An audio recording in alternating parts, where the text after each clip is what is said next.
네, 안녕하세요. 종수투자입니다. 오늘 이제 1월달 2020년 첫 번째 거래일입니다. 이번 영상은 이제 오늘 5G가 지수는 조금 약한데 5G가 굉장히 많이 좀 오르고 있어서 이게 지금 오를 수밖에 없었던 이유라는 제목으로 영상을 좀 찍어 보려고 합니다. 일단 시장 자체는 그렇게 좋지 않죠. 코스피가 지금 1% 가까이 좀 빠지고 있고 지금 참고로 시간에 10시 반 정도 됩니다. 코스닥 또한 0.3% 빠지고 있으니까 아무래도 좀 지금 최근까지 반도체 기업들이 많이 올랐는데 반도체 중심으로 좀 조정을 받다 보니까 지수가 그렇게 힘을 쓰지 못하고 있는 거죠. 이제 삼성전자가 1% 정도 약세 구간이고 SK하이닉스는 좀 보합권이긴 한데 전반적으로 지금 5G 말고는 특별히 이제 눈에 띄는 그런 섹터는 없는 것 같아요. 저번 영상에서도 좀 말씀을 드렸지만 반도체 자체는 2020년도에 굉장히 유망할 그런 업종이긴 하지만 이건 제가 이제 만든 거라고 말씀드렸잖아요. 삼성전자에 이게 파란색이 영업이익이고 주황색이 주가인데 주가가 이제 영업이익보다 먼저 오르고 피크를 친 다음에 영업이익이 하락하기 전에 주가가 먼저 하락을 하는데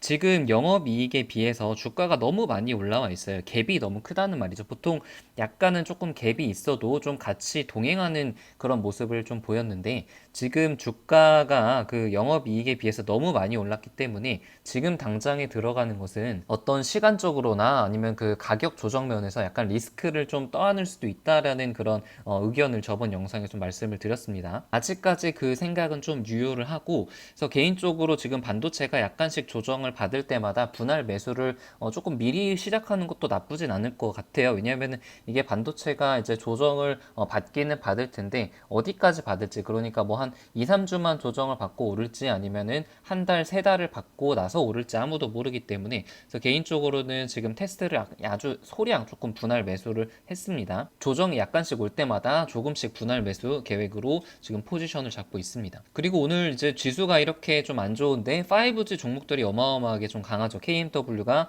사실상 지금 저항선을 좀 깼어요. 여기 5만 1,000원대의 저항선을 좀 강하게 돌파를 하면서 확실히 바닥을 다지고 상승 추세로 전환한 모습이고 다른 종목들 그러니까 이제 서진 시스템도 굉장히 강하고 다산 네트워크스도 한 5% 가까이 오르고 RFHIC도 5% 넘게 오르니까 굉장히 이제 상승 추세로 확실히 좀 전환된 것으로 관찰이 되고 있습니다. 그래서 5G가 이제 오를 수밖에 없었던 이유에 대해서 이제 말씀을 드릴 건데 일단은 5G 보유자분들 제 유튜브 영상 많이 시청하시기 때문에 먼저 축하드린다는 말씀을 좀 드리고 싶어요. 매 영상에 댓글을 남겨주시는 분이 계시는데 마이너스 30%까지 갔다가 지금 최근에 거의 다 플러스로 전환이 되었고 거의 이제 보합 수준으로 보합 수준이라고 말씀하셨는데 오늘 이제 상승한 거를 보면 대부분의 종목이 이제 양전을 하셨을 것 같아요. 굉장히 좀 기분이 좋으실 것 같은데 너무 고생 많으셨고요. 정확히 RFHIC 기준으로 딱 3달 정도가 걸린 것 같아요. 지금 처음에 고점을 9월 초에 48,000원까지 이제 고점을 만든 이후에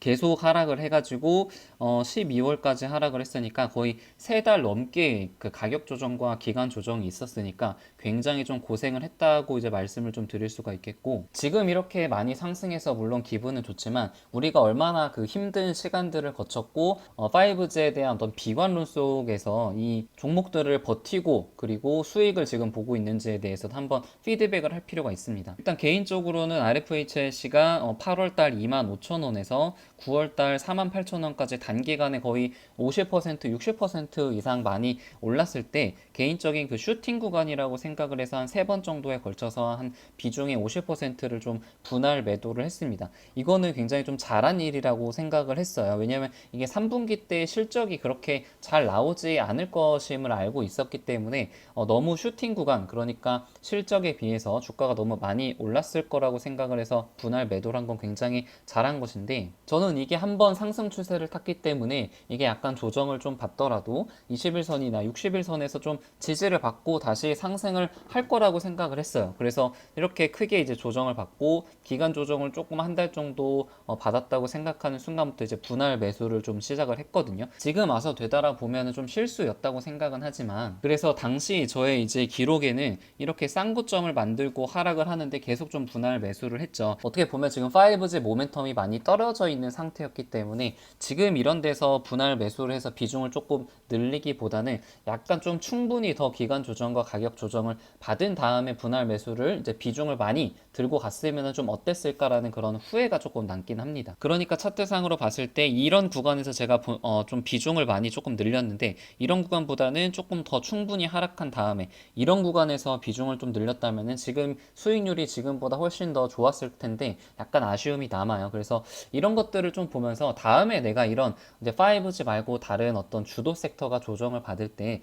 언제부터 분할 매수를 할지 이런 반성을 통해서 좀 제 실력이, 주식 실력이 좀 늘었으면 하는 그런 바람도 있습니다. 그래서 많은 분들이 5G 비관론에 대해서 말씀하셨고 이제 다 끝났다라고 댓글에도 그런 글들을 많이 남겨주셨는데, 저는 당연히 이제 오를 수밖에 없었다고 생각을 했어요. 첫 번째 이유는 당연히 이제 그 5G 글로벌 투자가 시작이 되기 때문이라고 생각을 합니다. 이게 이제 어떤 분은 LTE 때도 마찬가지로 해외 쪽 매출을 기대했는데 생각보다 해외 쪽 매출이 나오지 않아가지고 하락을 했다라는 그런 근거를 제시를 하면서 이게 통신 장비 쪽이 다 끝났다라고 말씀을 해주신 분도 계셨는데, 이제 저의 생각은 좀 달랐던 게 LTE 때는 그때 우리나라 통신 장비 업종들의 해외 쪽 비중이 많지 않았고 영업이익이라든가 투자 계획들을 보면은 LTE에서 바로 5G 개발비 등이 많이 들어갔기 때문에 매출 대비해서 영업이익이 많이 나오지 않았다는 것을 볼 수가 있었어요. 그때 이노와를 통해서 한번 좀 보여드렸습니다. 그래서 사실 지금 이렇게 많이 오르는 것은 4년, 5년 전에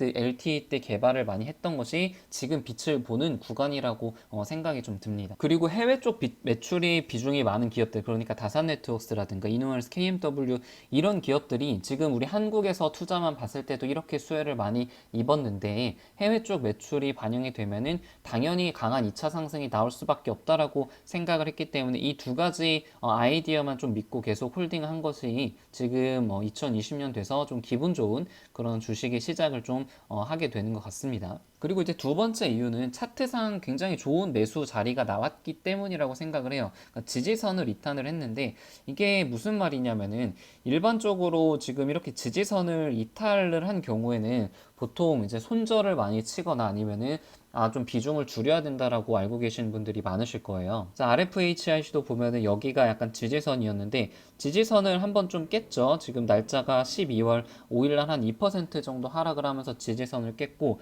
이노아리스도 마찬가지였어요. 여기서 보시게 되면은 이제 상승을 했다가 여기가 지금 지지 구간이었는데 2만 7천 원 정도가 한 번의 정도의 지지 구간이었는데 이 지지 구간을 깨고 한번 내려간 적이 있었단 말이에요. 근데 굉장히 좋은 그런 매수 구간이라는 얘기를 제가 최근에 읽은 책에서 좀 봤어요. 이게 알렉산더 엘더라는 굉장히 유명한 트레이더가 있거든요. 언제 매도할 것인가라는 책이 있는데 굉장히 강력한 매수 신호가 강세 다이버전스랑 그리고 거짓 하락 이탈, 주봉 차트에서 반전형 캔들이라고 말했는데, 일반적인 상식으로는 지지선이 깨지면은 매도를 하고 손절, 탑로스 이런 거를 걸어두는 사람들이 많기 때문에 이렇게 지지선을 깨고 하락을 할 때 악성 어떤 매도 물량들을 다 털어내는 그런 구간이 생기는 것이라고 이제 말씀을 하시거든요. 알렉산더 엘더 저자가. 그래서 이런 구간을 거치고 나면은 굉장히 이제 종목이 가벼워지고 지수 자체가 굉장히 가벼워져서 이제 빠르게 오를 수 있다라는 것이 이분의 말인데, 이거를 굉장히 잘 보여준 것 같아요, 이번 5G에서. 그래서 제가 이제 두 가지 이유로 5G가 당연히 이제 오를 수밖에 없다라고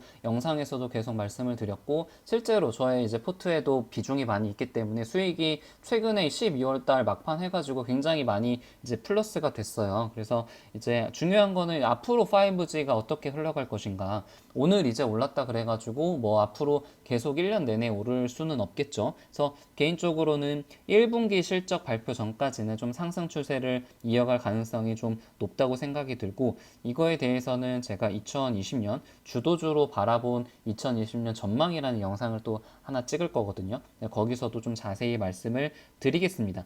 좀 일단 결론을 좀 말씀을 드리면은 이게 5G랑 반도체 그리고 OLED 전기차 이 주도주가 될 만한 그런 섹터에서 반드시 물량을 가지고 있어야 된다. 종목을 몇 개는 가지고 있어야 된다라고 말씀을 좀 드리고 싶습니다. 이제 개인적인 그런 계획이에요.